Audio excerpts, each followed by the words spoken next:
It's the longest-serving combat aircraft in history. It has served from the jungles of Vietnam to the deserts of Iraq. It's the backbone of the U.S. Air Force's bomber squadron, yet it has never delivered the payload it was designed for. After half a century, the venerable B-52 has kept to the skies.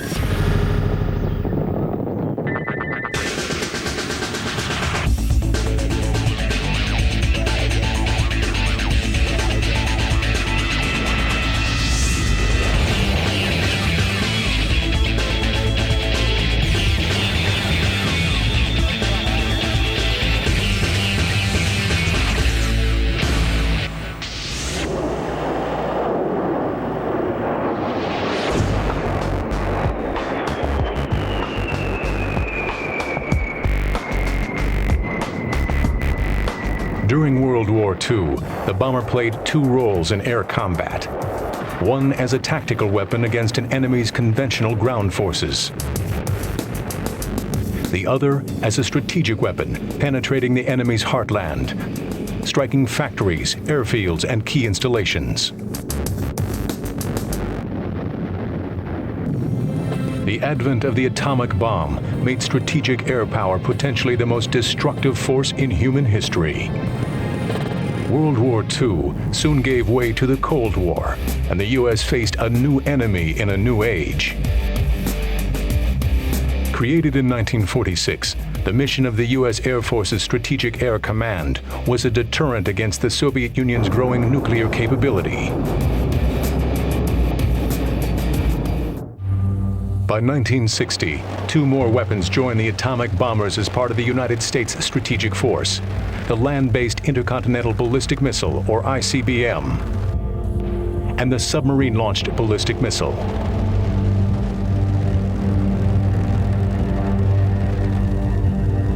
Together, these powerful weapons systems formed a nuclear triad, the goal of which was to deter thermonuclear war with the threat of mutually assured destruction.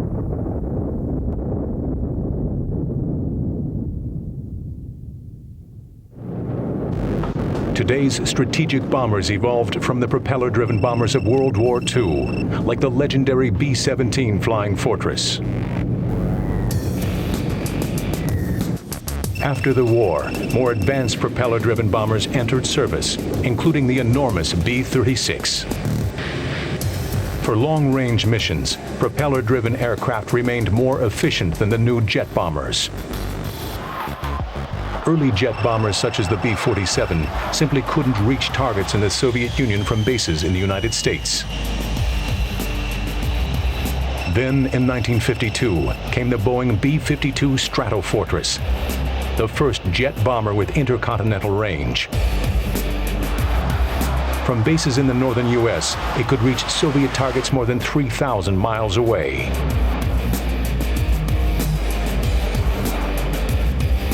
During the Cold War, the tactics of strategic bombers would also evolve.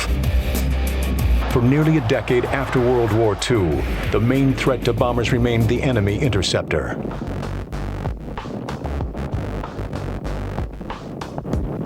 But in the mid-1950s, a new threat emerged: surface-to-air missiles.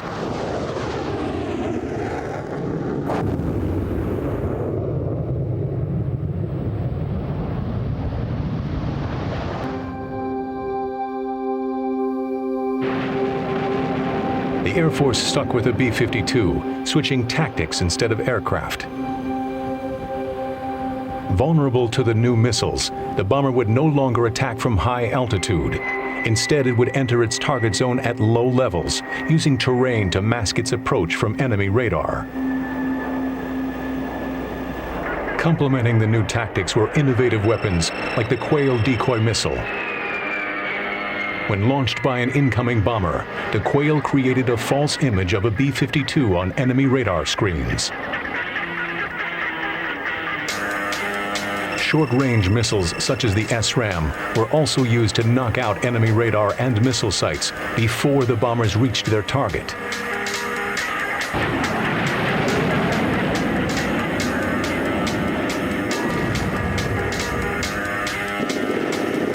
The Vietnam War gave the Strategic Air Command another mission and offered the B-52 a new role.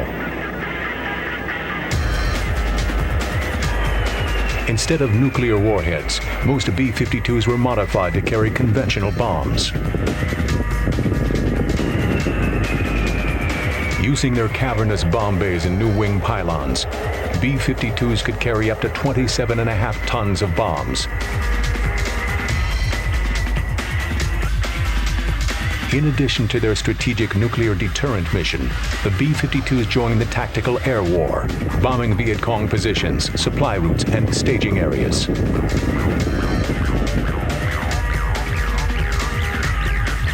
By the end of 1972, B-52s had dropped more than 5 million tons of bombs and were credited with driving the North Vietnamese back to the negotiating table.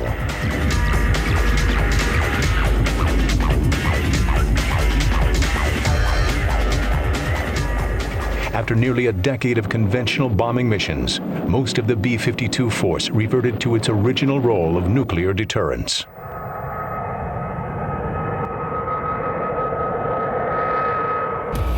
Towards the end of the Vietnam War, a new strategic bomber, the B-1, was being developed to replace the aging B-52. The B-1 Lancer could fly at supersonic speeds at low altitudes to better evade Soviet defenses. Great hope was placed on the B-1, but in 1977, concerns about its cost and effectiveness led the U.S. Air Force to shelve the program. Instead, they chose to extend the life of the B-52 by modifying it to carry long-range air-launched cruise missiles called LCMs.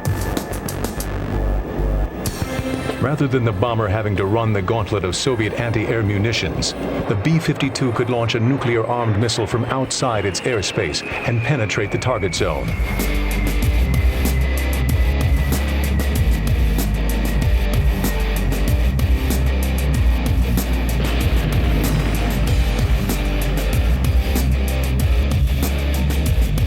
In the 1980s, the B-1 program was revived, and in 1986, the B-1B Lancer joined the Air Force inventory. Through stealth technology, the Lancer reduced its visibility to enemy radar, though not enough to call it a true stealth aircraft.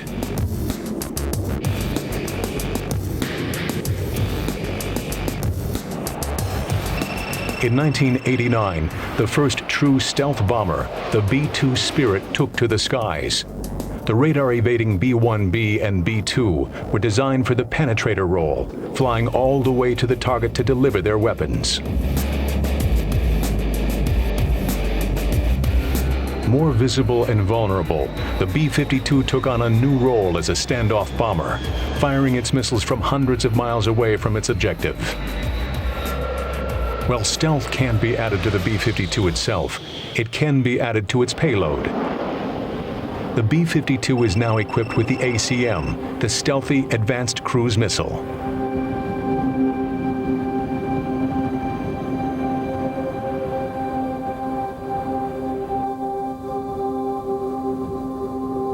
Innovations like the ACM, as well as frequent improvements to the B-52 itself, extended the life of this 1950s bomber into the 21st century.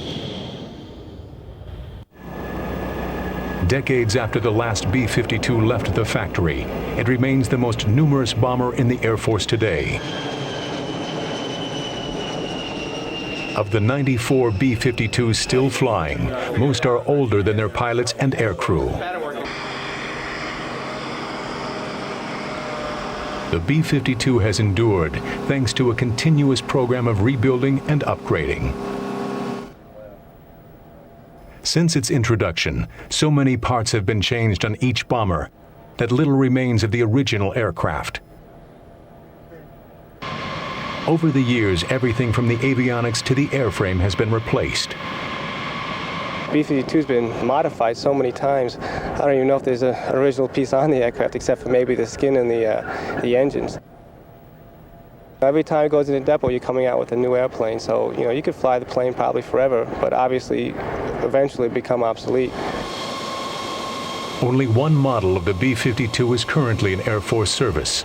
Like its predecessors, the B-52H has a number of improvements over earlier models. The H model is, of course, a series improvement on the B-52 fleet, and it's the last of the breed, if you will, the Cadillac of the force. Essentially, the largest significant difference is in the engine, which is a fan jet engine, an earlier technology, low bypass fan, but it offers improved fuel consumption, greater range. Of course, there's some improvements in the electronic countermeasures of the aircraft, some of the weapon suites, certainly the fire control system is different. If you will, it is the ultimate evolution of the series of the B-52 airplane. The cockpit of the B-52 is reminiscent of the older bombers or jet airliners, with a massive throttle control for the aircraft's 8 engines. But over the years, the instrument panel has changed with technology. The biggest improvements have been in the aircraft's electronics, operated by the crew in the rear compartments. My primary job is working with the radar set of the B-52. I'm also the bombardier. I'm the one who handles the weapons to make sure that they get to the proper location at the proper time. The radar navigator is responsible for operating the radar scope downstairs.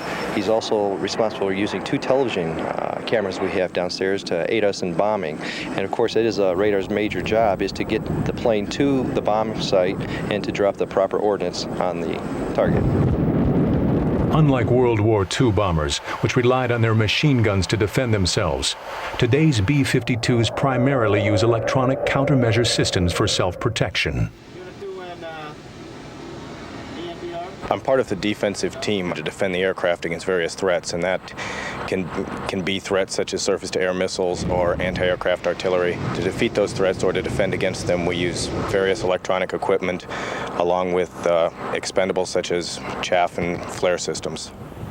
Despite its advanced defensive capabilities, the greatest threat to the B-52 would prove to be the march of time. But once more, innovation would come to the plane's defense. In 2002, the B-52 celebrated its 50th anniversary.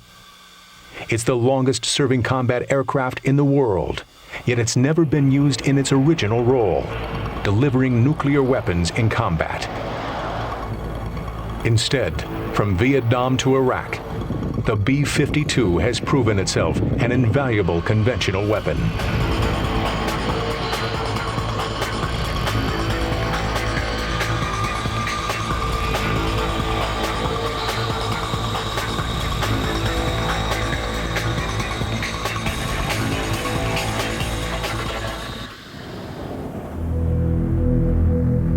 Shortly before the fall of the Soviet Union, the Strategic Air Command issued a report on nuclear war planning called the Phoenix Study.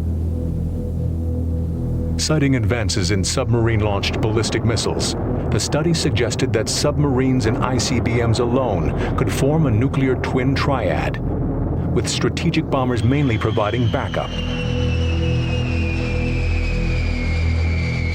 With less emphasis on nuclear deterrence, the B-52 evolved into a multi-role bomber.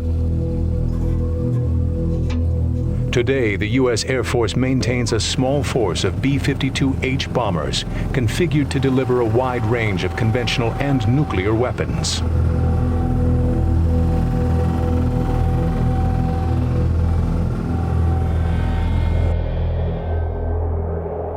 The concept of the manned bomber is really because it gives us a lot of flexibility and capability to operate in all spectrums of conflict. And although our primary mission here is nuclear, a B-52 can adapt very quickly to the conventional arena. That's where our training will continue to focus, is the capability to really do both missions. A conventional bombing run requires different training and tactics from a nuclear strike. I think probably one of the more significant differences is the number and variety of weapons that the airplane can carry in a conventional scenario. Typically, in the standard role of the B-52, we're talking about a one-pass, pinpoint, usually one weapon release, as opposed to in a conventional, multi-ships going against a target, perhaps from several different axes of attack, so as to get total coverage and destruction of the target area. That in itself is a more difficult coordination process for the air crew and for the other air crews in the other aircraft.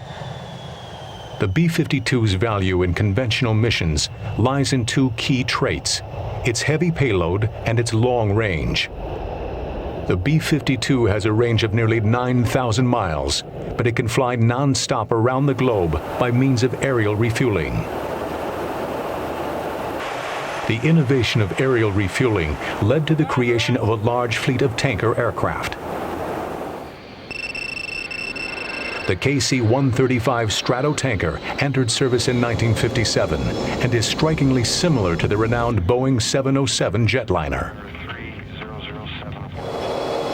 Like the B-52, the KC-135 has been in active duty for several decades, undergoing continual modification.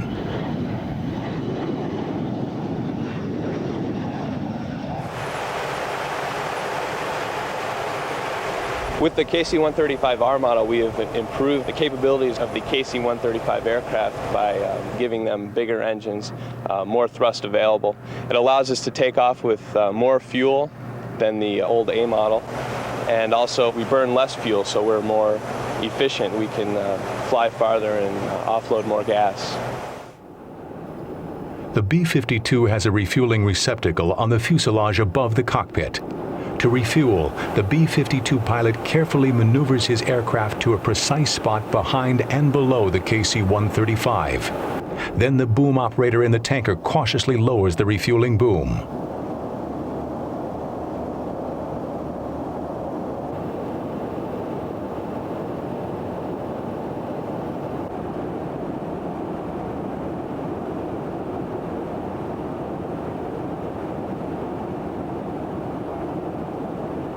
During refueling, nearly 1,000 gallons flow down the boom every minute, a ton of fuel every 20 seconds. The challenges I face is if we have any turbulence, weather conditions that prohibit a smooth contact. I always want to get a real smooth contact with the receiver so you don't basically scratch your name in his paint or hit him in any way, windshield. You gotta fly the boom around, make sure it's controlled real smoothly. You don't want to overextend to get to a receiver. You want to keep him pretty close to you, but not too close.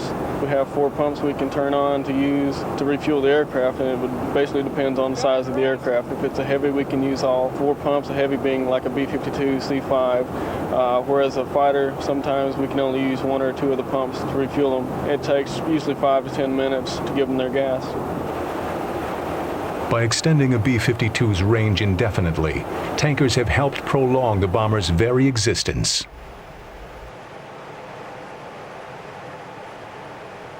For over half a century, the B-52 Stratofortress has been like a chameleon, adapting to new roles and technologies through ever-changing political climates. From the Vietnam War to Operation Iraqi Freedom, the B-52 continues to serve. Ironically, a 1991 peace treaty nearly ground the bomber for good.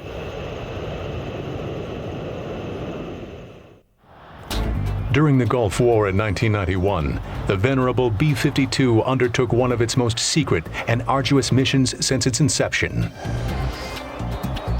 The assignment: to destroy key Iraqi facilities using conventionally armed LCOMs and pave the way for additional strikes by short-range strike fighters. Flying round-trip from Barksdale, Louisiana to Iraq, B-52Gs traveled more than 14,000 miles non-stop for 35 hours, at the time the longest combat mission in history. Following these missile strikes came conventional bomb attacks by B-52 units based in Europe and off the coast of Sri Lanka. Though the Air Force used precision-guided bombs from many targets, it relied on the massive payload of the B-52s to take out heavy targets, such as the sprawling chemical plant at El Cayam. As a defensive tactic, the B-52s typically flew in groups of 3 called a cell. Early in the war, missions were flown at night and at low altitude. Once the Iraqi Air Force was destroyed, high-altitude missions became possible. During Desert Storm, B-52Gs dropped more than 30% of the bombs delivered. Yet it was the last combat mission of this model.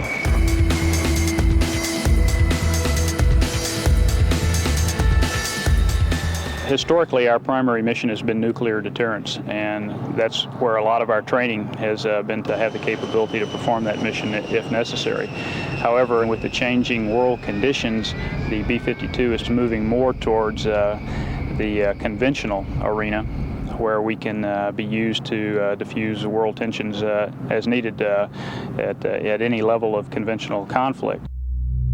Soon after Desert Storm, the United States and Russia signed the Strategic Arms Reduction Treaty, a seeming death sentence for the venerable B-52. Virtually all active B-52s were ordered destroyed.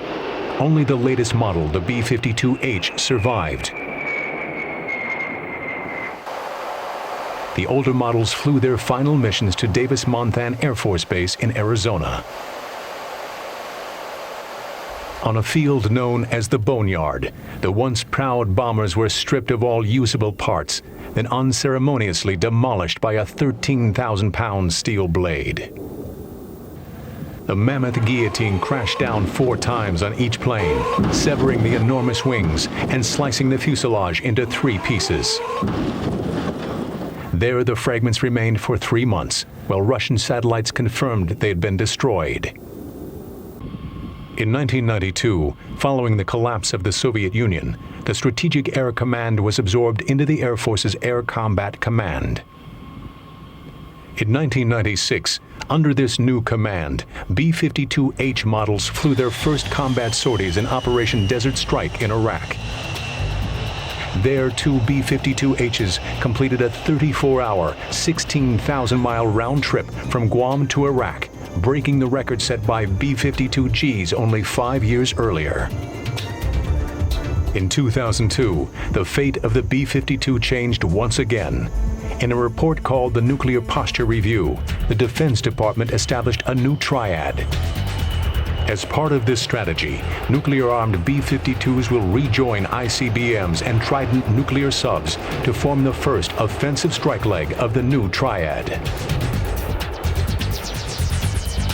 With a weapons payload of more than 70,000 pounds, the newest B-52H can carry the most diverse range of weapons of any combat aircraft. Among them, highly sophisticated conventional weapons like the Wind-Corrected Munitions Dispenser, or WCMD. First deployed by a B-52 in Afghanistan in 2002, the WCMD is a tail kit guidance system attached to a cluster bomb to adjust its direction according to wind changes. Another advanced conventional weapon it uses is the Joint Standoff Weapon, or JSOW. Entering service in 2003, it was deployed by B-52s during Operation Iraqi Freedom.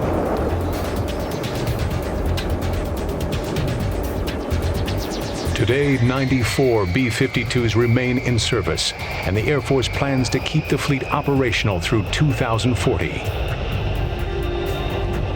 Though the new triad renews the B-52's role to deliver nuclear weapons, the Stratofortress continues to prove itself a valuable conventional bomber. Most recently during Operation Iraqi Freedom, where more than 100 missions were flown.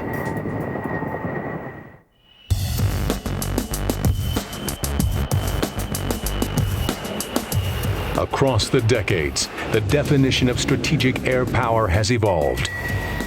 Yet one factor has remained critical to U.S. air combat throughout the years: the B-52 Stratofortress.